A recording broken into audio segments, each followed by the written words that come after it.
Jetzt hallo miteinander. Herzlich willkommen zu einer neuen Folge von Was tun wir heute? Heute tun wir uns mal der Stausee von Oberdigisheim angucken. Oberdigisheim, wie die Einheimischen sagen. Wenn ihr Oberdigisheim reinkommt, ist der Stausee schon richtig gut ausgeschildert. Und jetzt müssen wir noch da hinten den Buckel rauf. Das ist nämlich die Staumauer und dann sind wir schon beim See.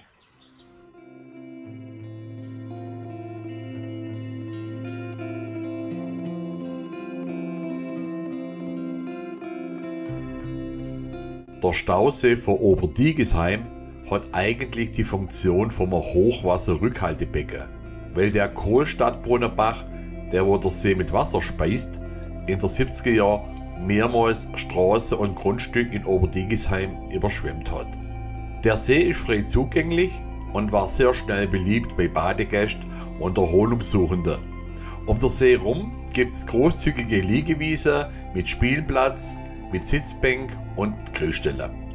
Zudem gibt es Toilette und Umkleidekabine und um leichter in den See zu gelangen, gibt es Treppe und Kiesbank. Außerdem gibt es am See noch eine schöne Kneipanlage, die seht ihr da hinten links.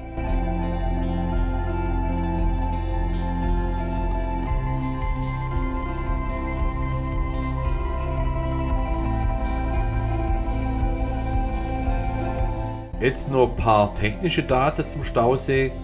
Der See ist 350 Meter lang und 150 Meter breit. Das ergibt eine Wasseroberfläche von 3,8 Hektar. Die tiefste Stelle ist 7 Meter und das Wasservolumen bei einer Normalstauung umfasst 90.000 Kubikmeter. Offizielle Einweihung von dem See war 1983.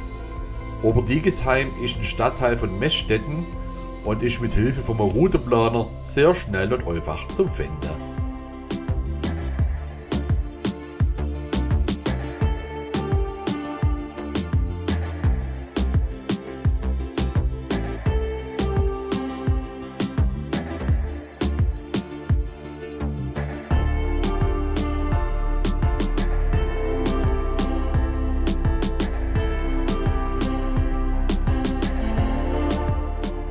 Ja, und schon sind wir wieder fertig mit unserer Runde um den Stausee von Oberdigisheim.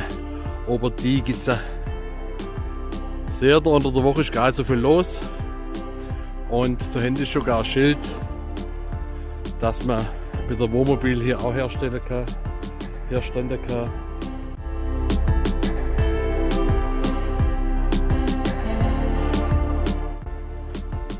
Falls da jemand mal übernachten will. Okay. Die Benutzungsgebühr beträgt je Fahrzeug und angefangenen Nutzungstag 24 Stunden 5 Euro. Das ist doch fair. Versorgung mit Strom und Frischwasser wird nach Zeit per Witzteller abgerechnet. Okay. Ja.